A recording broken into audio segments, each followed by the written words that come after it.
Well, hello everybody, and welcome back to Faith in Marriage Today, live edition, quarantine edition here on Facebook. And for all of you watching us on WLE, we are so grateful that you are here joining us during this conversation.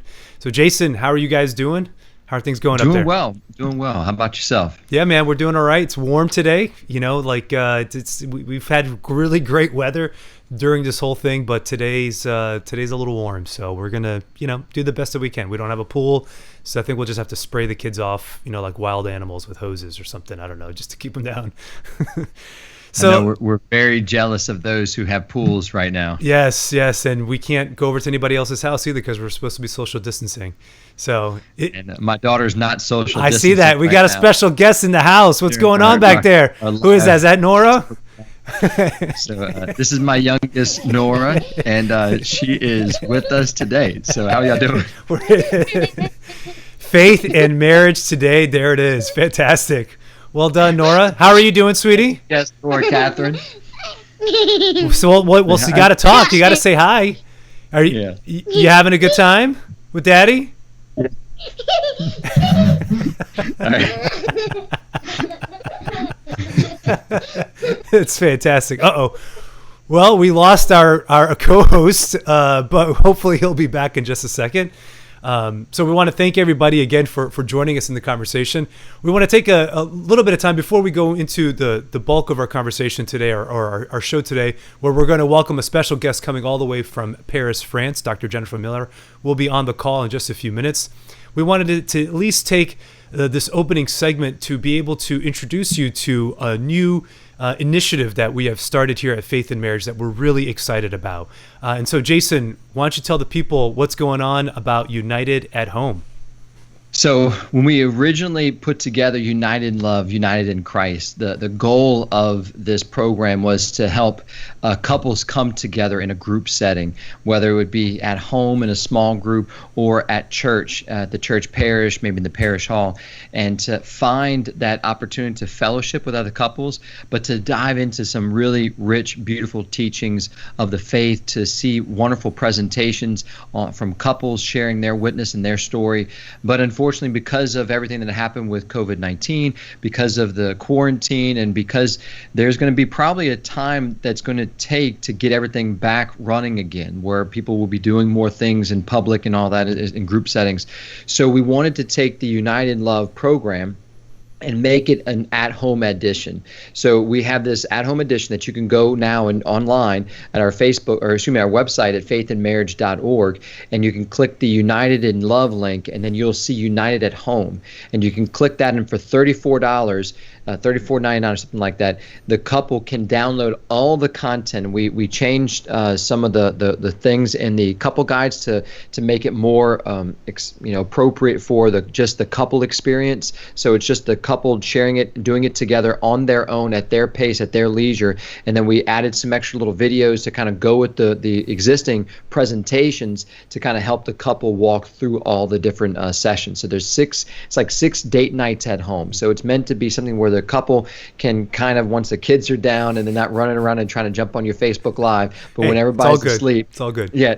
And then all of a sudden you have this opportunity to hang out and do something. Well, this would be a great time to be able to take this, make this your prayer night, make this your date night, and make this an opportunity for the two of y'all to grow closer together, closer to God. Awesome. So what is the biggest difference between United at Home and then the United in Christ, the DVD program that you have? I guess the big difference is the accessibility that a couple has, that they don't have to get a babysitter or waiting for their parish to put it together, or wait until this quarantine is over, and then they can do something now. And so it's the materials are almost the same. Again, we had to make some modifications because instead of there being group discussions, there's going to be more couple time to have that opportunity to discuss things together as a couple. So the sessions are really, it's very similar, but with a few changes. But the beauty is that at your own pace, at your own leisure, you can do these date nights. If you want to do 6 date nights in a row, once a night for 6 weeks, a couple, however you want to do it, you can do it at your pace when it works for you. And I think a lot of that, we have this great technology, and sometimes we kind of avoid it sometimes to kind of give us, whatever, for whatever reasons. But the technology can also be a great gift to us to be able to have access to things like this, that we do have a busy schedule. Even in quarantine, we still have schedules and we still need to take care of our things around the house. But this is a great opportunity that you can dive together and do this wonderful program together and enrich your marriage right now. That's fantastic. Yeah, certainly they're in this time of quarantine. I mean, everybody's kind of home and not really able to get away. And a lot of the marriage retreats that we've been doing, a lot of the speaking engagements that we have all been canceled, obviously, and we don't know how long or when they'll start opening those things back up or in what capacity. So everything has been shifting online. And I know you and I are able to participate in some of these conferences that are happening, which is amazing. But this certainly seems like another just offering to be able to encourage couples to continue to work on their marriage, even in the midst of quarantine. Sometimes during these moments of crises, it's easy to put your relationship on the back burner, only focus in on your children, or sometimes even just putting parenting in the back corner and just focusing on survival or entertainment or whatever that is. So we want to just be able to offer this to couples right now to encourage you to be able to say, all right, like, still work on your relationship. Like, that still is a priority. And even during social distancing and during this time of quarantine, it's still an opportunity here to be able to do that. So if you want more information related to United at Home, please check out our Facebook page. We are on Facebook, sorry, our website, faithinmarriage.org. All right. So Jason, we have a special guest joining us all the way from Paris, France. So let's bring in Dr. Jennifer Miller. Jennifer, how are you doing?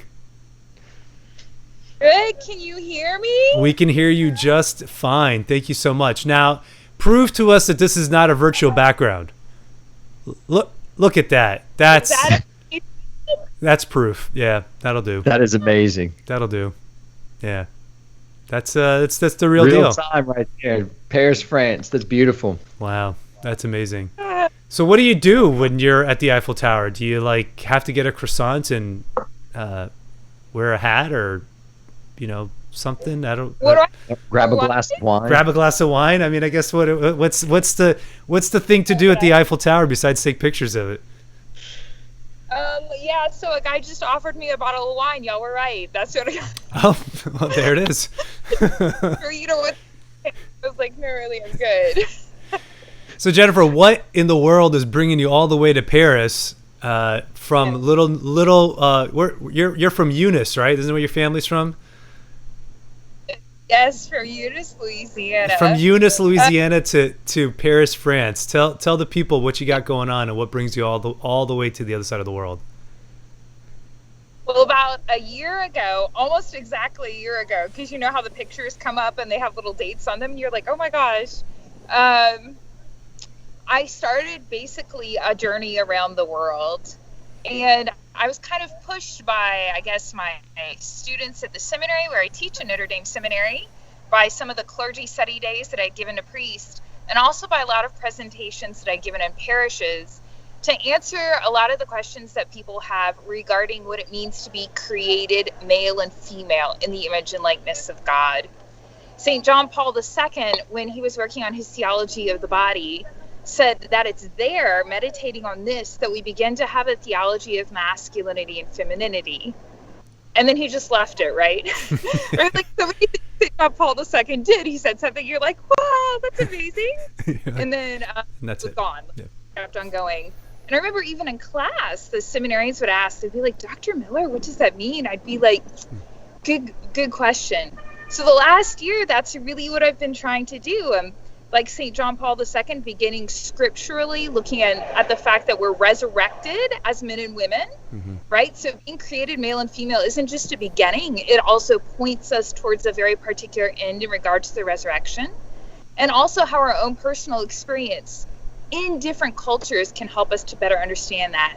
So back last May, I began 14 different cultures around the world, doing interviews with experts in each, male and female, on their particular experiences of masculinity and femininity in those cultures.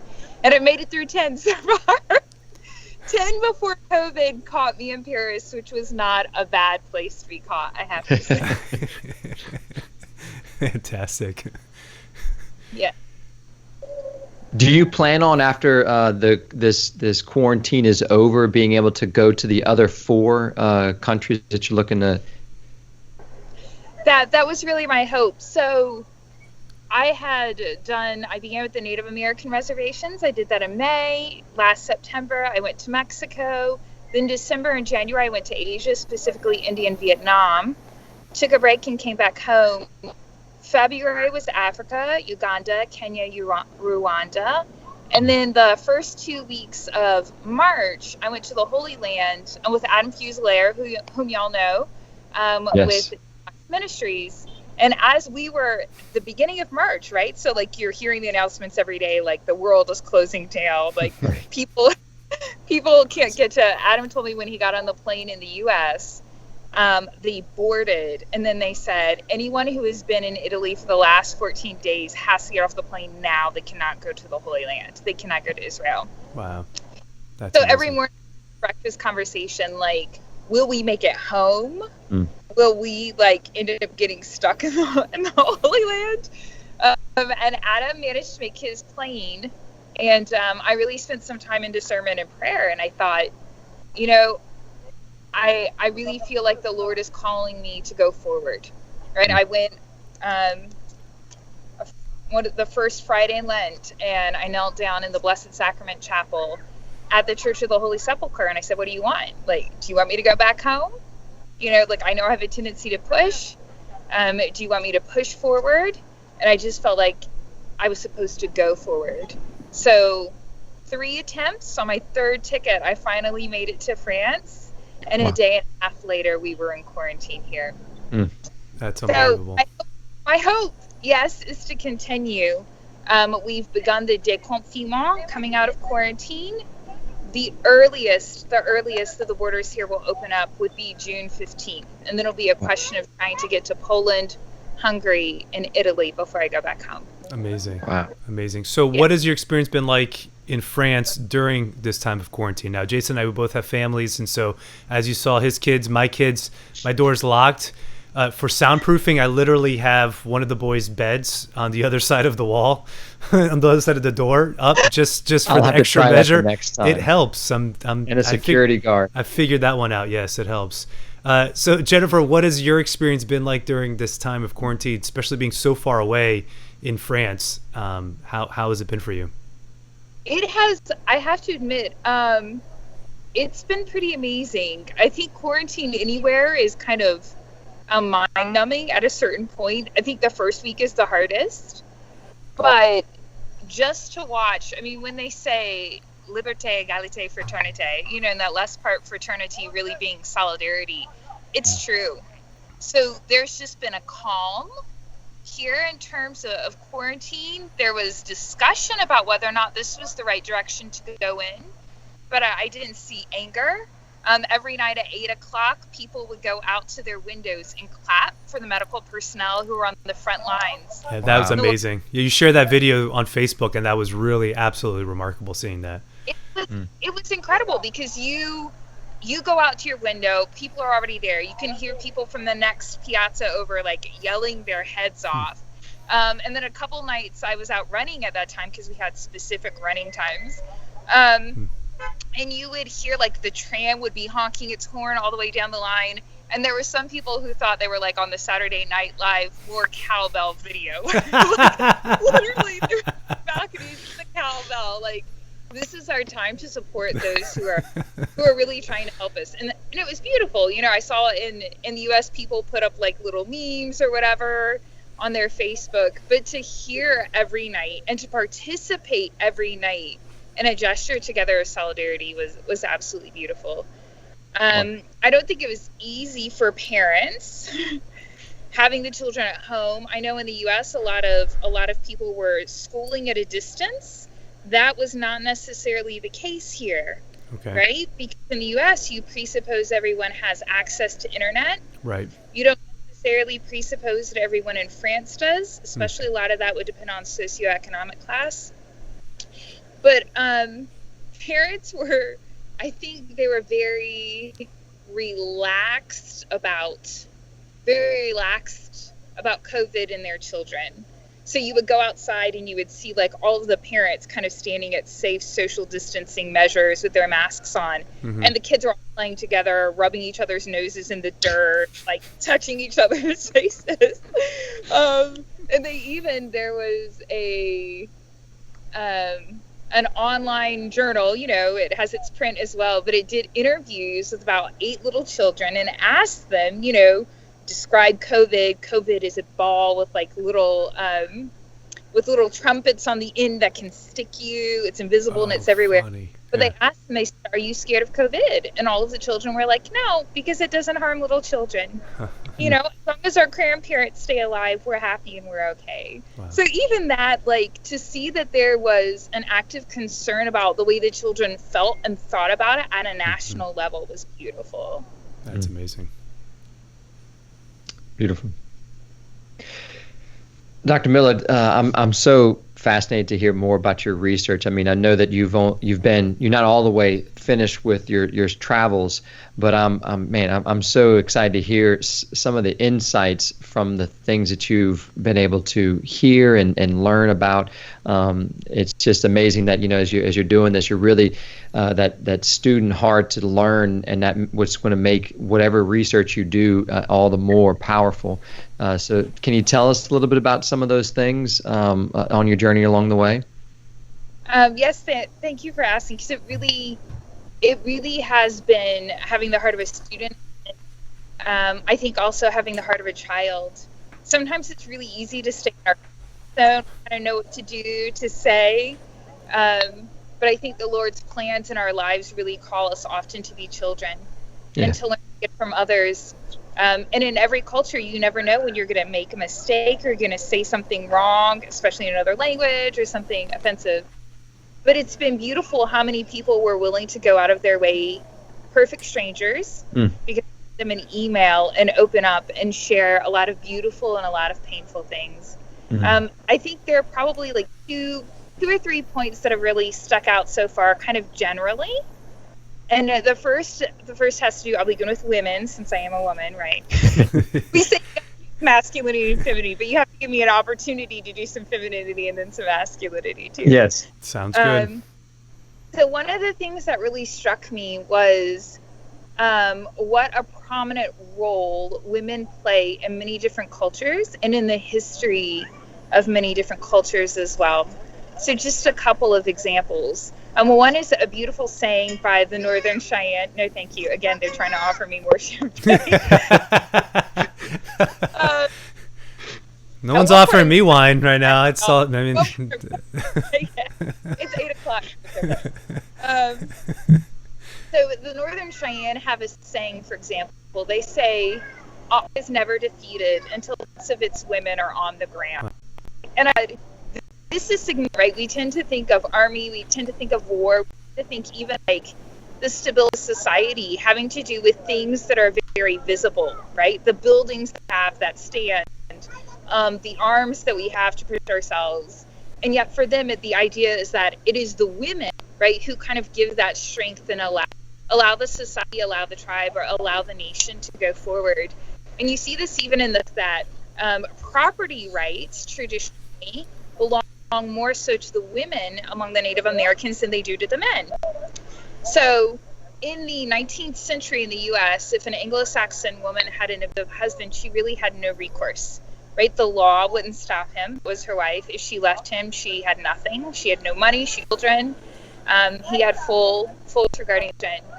At the same period in time, if a Native American woman's husband dared to raise his hand to her, when he would come home the next day, all of his clothes would be outside the teepee because she owned the teepee, everything in it, because she had made all of those things, and the children belonged to her. So this is a clear sign, you are not living as a man should live. Go home to your mother and learn how to be a man, right? Wow. And it's interesting because we don't tend to think of that. And the Vietnamese as well, they traditionally have a wet rice agriculture, which I can only imagine is similar to southern Louisiana because there's a lot of water. Right? But the participation of women in wet rice agriculture is omnipresent, right? And the raising of the crops, and also in terms of their personal history. They were conquered by the Chinese for about 1,000 years. But around 40-41 AD, there were two sisters, the Trung sisters, whose husbands had been killed by the Chinese. And so they took up arms and they decided they were going to lead the army. Right? When I spoke to Vietnamese women there, they said, more than anything, we are a country that is marked by war. We are women who know how to fight. We are women who know how to survive. You see this as well if you go to the museums. There are special names and special honors given to women who have fought in the wars, who've given their husbands and their sons for wars. And there's even a special Memorial Day on the lunar calendar. And last but not least, here in France, which is probably what we're more familiar with, but when I walked to the first church here, there was a huge sign. It said 2,000 years, Saint Genevieve, Saint Genevieve. And I was like, what? Because Jennifer is English for Genevieve, for Genevieve. And she's the patron saint of Paris. They're celebrating 2,000 years of her life here. Amazing. And she has been called, tongue-in-cheek, but she's been called the first mayor of Paris for the work that she did in turning away Attila the Hun, for the role that she had politically back in the 5th century. It's amazing. And helping not just the city of Paris, but the nation of France to be formed. And kind of having this panoramic idea of the roles that women have played in history was helpful also in understanding a lot of the complaints that gave rise to feminism and even gender theory in the U.S. If historically women have been present in every area of a culture, right, socially, politically, economically, militarily, then for women to protest about a society that only allows them to be active either in their home or in their church, right? A society that doesn't allow them to act as equals with their husbands, with their fathers, with their brothers, then there's a legitimate complaint to that. Right. So it was just beautiful to see how a lot of these things were said without rancor, without anger, but just said in truth, right? Like, we women have played important roles in the life of our cultures, in the life of our countries, in the life of our world, right? And we want to continue to play those roles together with men. Sorry. No, well, let me just ask you, Jennifer, sorry, while you're saying beautifully comparing the different cultures and customs that you've already visited, I know that was a big part of the research, obviously, is recognizing that JP2 and the church has this wonderful theology of sexuality, of and an understanding of gender, but that gender, as you've described we've talked about in previous podcasts, is kind of almost a prism. There are, of course, social, political realities that influence our understanding of how men should operate in a society, how women should interact in a society, and that can't be negated either, even when we talked about the objective truths and the objective distinctions that exist between men and women. And so as you've been comparing the various cultures and looking at even hearing these stories from the Native American tribes or the Vietnamese, you've spoken so beautifully about it, but I hate to say was there ever a time or a location that seemed to kind of get this thing right? Or is this just like the perennial problem that we're always going to be at, not necessarily a war with one another, but trying to figure this thing out in terms of the relationship between men and women? I have to tell you, the place where I really had the most hope was in Uganda. Wow.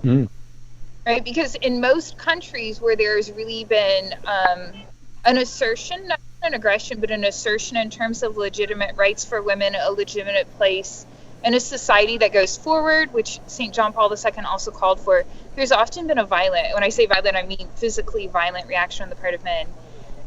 But I was in Uganda speaking with a woman there, absolutely beautiful, like all in pink. And she was one of the first people to sign up for their gender studies program at Makerere University in the capital of Uganda.